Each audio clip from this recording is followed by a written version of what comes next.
Okay, this is the Tuesday, February 2nd, 11 a.m. This is the Board of Park Commissioners, a meeting called to order by President Cappers, that's me. Roll call, please. Mr. Cappers. I'm here. Mr. Fox. Here. Mrs. Pierce. Here. We have the minutes of our prior meeting, January 5th. Are there any additions, corrections, deletions, additions to those meeting minutes? Any changes? Hearing none, I'll entertain a motion to approve those minutes. So move. Second. Motion and a second. All those in favor signify by saying aye. Aye. Aye. Opposed? They stand accepted. Okay, Mr. Drake, good morning to you. Good morning. Do you have anything to add to your report? I do. I just, there's a couple things. One, I want to reiterate that we are in the midst of our winter tree removal program for the year. We had taken down a tree on East Main last week, and I'd gotten some reports that the homeowner there was not happy that we had removed their tree. I just want to reiterate to the board and to our citizens that I put letters out to the homeowners before trees are removed. This homeowner had gotten a letter, it's got my name and then contact information on those letters and the reason why we're taking that tree out. I never heard back from the homeowner. We showed up a couple days later to do the removal, finished that, and then I got some reports that there were some things floating around on Facebook and so forth. I've never been contacted directly, but I just want to reiterate that we don't take trees out that do not need to come out. The tree in question at this particular residence was an ash tree.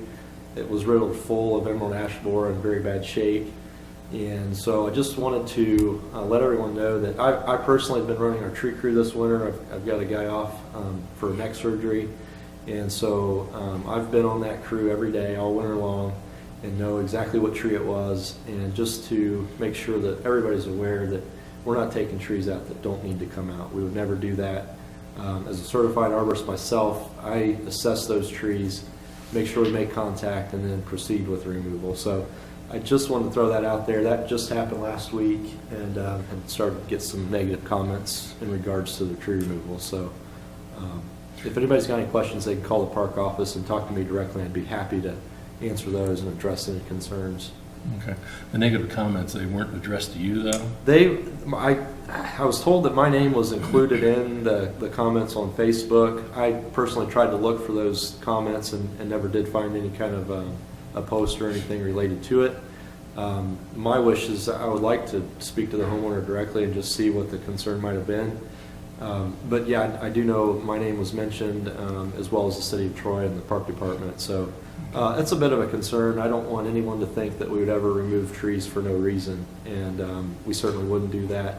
And we assess those trees properly and only do the ones that really need to come out. So. Okay. Well, thank you, Jeremy. So does the park department remove trees from residents or only on park property? We do. We're responsible for all trees on city property, including the tree lawn between the sidewalk and curb, or sidewalk and street, citywide. So that was one of the trees in question. It was in front of a residence on East Main Street. It was in the curb lawn between the street and sidewalk. And You may not know this, but many times the street right-of-way, not your lot that the homeowner owns, the street right-of-way stops at the sidewalk, not at the street. So, Okay. so the trees within that curb lawn are actually city property because it's within the street right-of-way. And the parks department takes care of that for Right. the city? Okay. Correct. yes, Mr. Drake, anything else to add? that's all I would have. Any other questions for our park superintendent? Okay, thank you. Thank you. Mr. Seiler, good morning to you. Good morning. Do you have anything to add to your report? I just wanted to hit on one item. We are planning for a basketball event this weekend. The Troy basketball program is celebrating its 100 years. And so this weekend, Troy will be playing Tip City 5 games throughout the day. And there'll be games starting at 11 in the morning. And the last game will start around 8 o'clock in the evening. So we're looking forward to partnering with the schools on that particular event, and we're hoping for a nice turnout. And also, I had attached with my report a request that I'd received from the Troy High School softball parents, which they are requesting, as we've had some of these similar requests in the past, at the North Market Street complex, where there are no concession stands available for more permanent type of concessions operation. that the softball parents group have requested the ability to set up a temporary concessions area strictly for their games only, with a setting up of an easy up tent.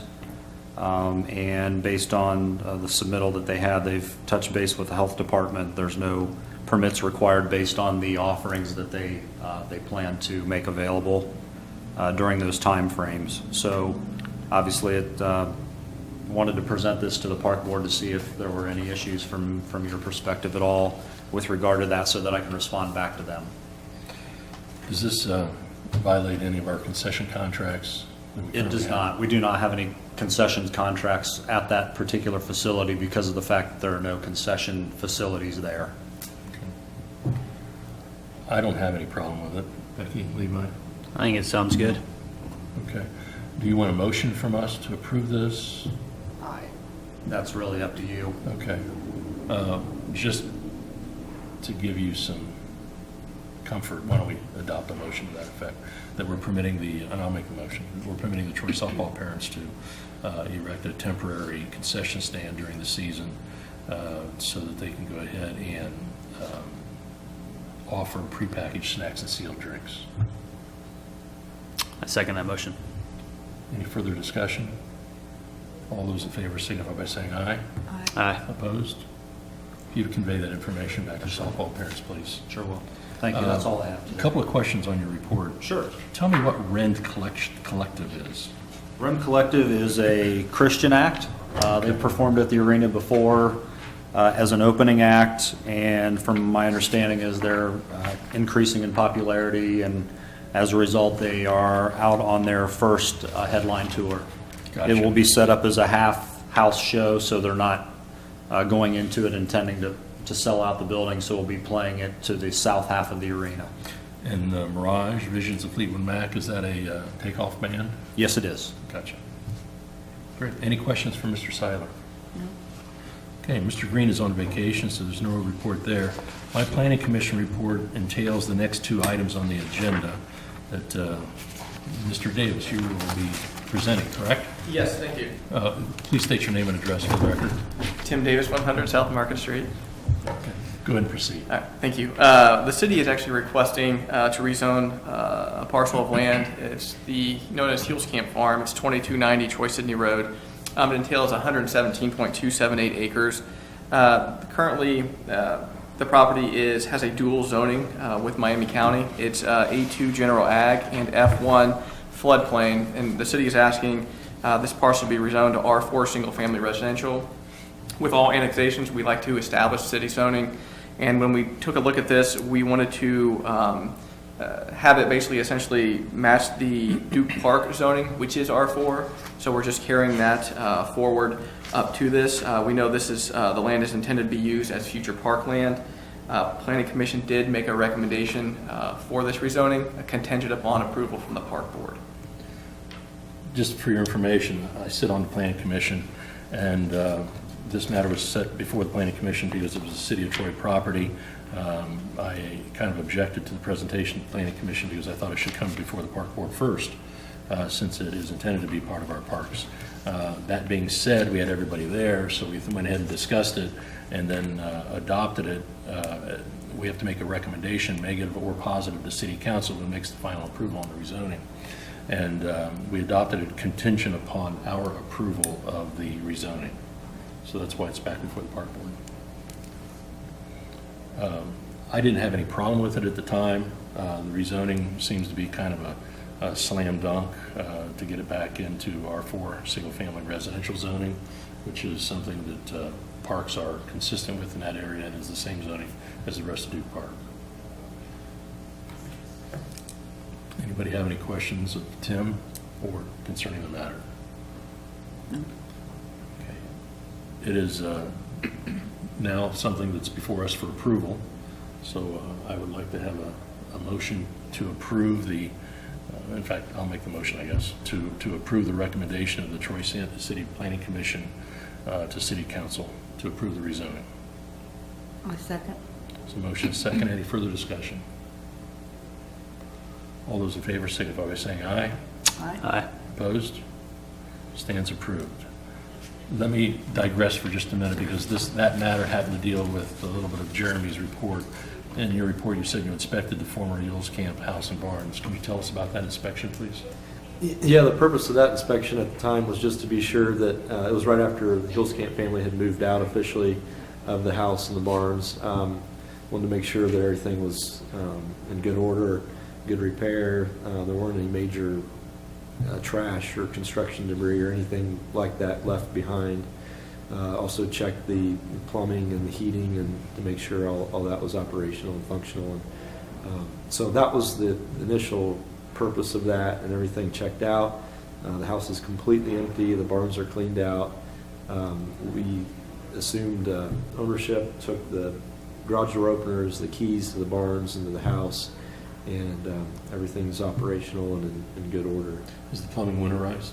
The plumbing's not. The heat's actually been kept on a very, very low setting. The hot water heater's been turned off, of course, but just felt at this time it'd be best to leave it on a very low setting for the house and the plaster and so forth to keep the heat on very low. So it's kept on. Now, you've been in there a couple of times now. We've been twice a week going through it just to be sure everything's secure, that, there's been no break-ins or vandalism or anything like that, make sure the heat's still going. You and I have talked about this in the past, but you're satisfied that you don't think this would be conducive to a park board office?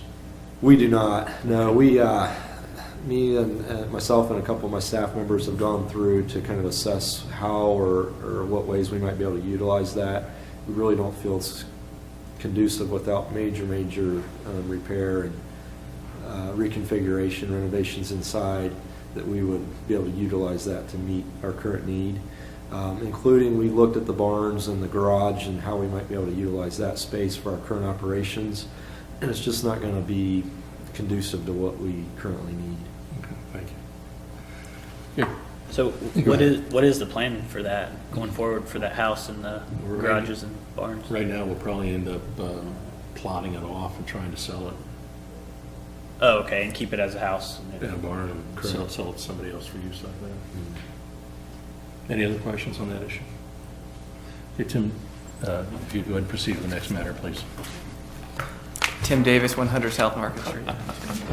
The second request is also for rezoning. It's two parcels. One is 4.594 acres and one is 0.283 acres, and these are located just north of Treasure Island Park. The property currently was annexed once again into the city in the fall of 2015, and it has zoning of F1 floodplain from Miami County. Same rules apply. We'd like to get this established as city zoning. We are making the recommendation of B1 local retail district. You may ask why it's going to a B1 local retail district as a park. A park is actually a permitted use in that district, and Treasure Island is actually zoned B1. So once again, it's carrying over the zoning to this.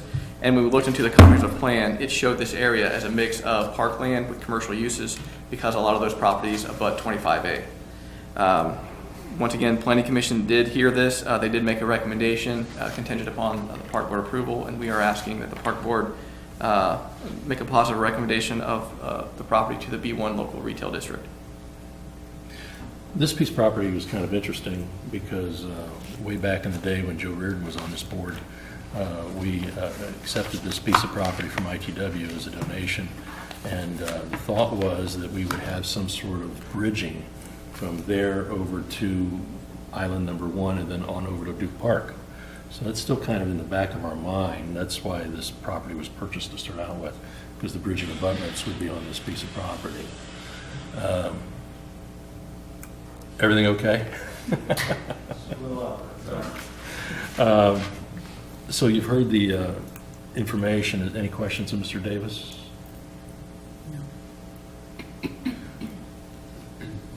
Okay, I'll make the same motion I made before to approve the recommendation of Troy City Planning Commission to recommend to City Council that property be rezoned as in the application. Second that motion. There's a motion, a second. Any further discussion? All those in favor signify by saying aye. Aye. Aye. Opposed? Mr. Davis, thank you. Mr. Draper, do you want to talk about this? Yes. Go ahead. We've been asked once again by the Miami County Public Library, if you remember back, I believe it was late fall, I'd presented a storybook trail from them. They would like to put this in the K. Grace Park. This would be 20 stations where there are pages of a storybook located at each one of these 20 stations. The idea is that elementary classes, school-age kids could walk to the park, do the storybook trail, follow this along. At that time in the fall, they didn't have a drawing or any kind of a design for the pedestal. Before you have the design that they've gotten back and what they would like to move forward with. Miami County Public Library is aware that they will be responsible for installation and upkeep and maintenance moving forward. Basically, we need an approval, or they're looking for approval to move forward with going ahead and placing the order for 20 of these signs, and then be able to move forward with placement. They would like to have them installed in April or early May with a May dedication at the park. I'm concerned about the impact on the maintenance of the park, you know, the mowing and all that sort of stuff. So any motion that we adopt, I would like to make sure that you're satisfied with their location placement. Right. I think it's very similar. We have 3 stations right now that are similar signs that For walk-up? mark, well, in this park, it's for the relationship with our Japanese park, city, and yeah. talk about the trees there in that park. So it's, which doesn't impact maintenance. We're able to mow pretty much right up to the signs, maybe a little bit of weed eating right there at the base, but very minimal impact as far as maintenance. Okay.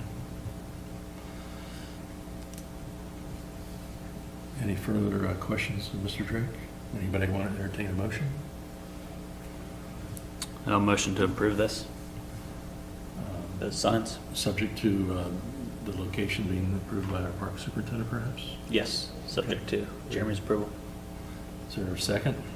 Second. Any further discussion? All those in favor signify by saying aye. Aye. Opposed? Okay, will you get back to the library then I'll and let say it's them know. approved? Yes. Thank you. Thank you. Do you guys have anything else you want to discuss? Commissioners have anything they want to bring up? No? Okay, I'll entertain a motion to adjourn. So move. Is there a second? Second. All those in favor signify by saying aye. Aye. Aye. Opposed? We stand